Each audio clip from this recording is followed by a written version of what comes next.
On a remote island called Corsica, a boy was born in 1769 who no one expected to change the course of Europe. His name was Napoleon Bonaparte. He was smart, stubborn, ambitious to such an extent that those around him did not understand. He entered the military school in France. There he was not liked because of his accent and origins, but he excelled in mathematics and the arts of war, and his military passion began to grow at a tremendous speed.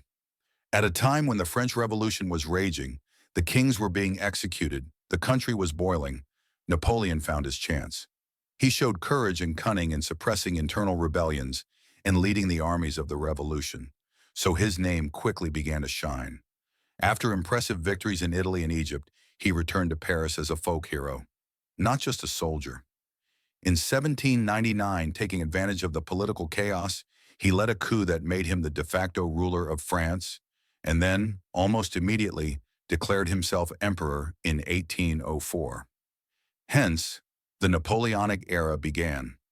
He led his armies in a series of major wars against the alliances of Europe, winning such immortal battles as Austerlitz, considered one of the greatest victories in military history. In a few years, the whole of Europe trembled at the sound of his name. But ambition knew no bounds. He decided to invade Russia in 1812, but what he found was not an army, but a deadly Russian winter.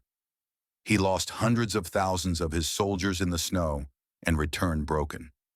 It was then that his downfall began. Europe united against him. He was defeated in the Battle of the Nations, exiled to the island of Elba. But he did not give up. He returned to France secretly, regained power in an amazing adventure known as the 100 Days, but finally faced the European alliance at the famous Battle of Waterloo in 1815, and there was the decisive defeat. Napoleon was exiled again, this time to a remote and distant island called St. Helena, in the middle of the Atlantic Ocean.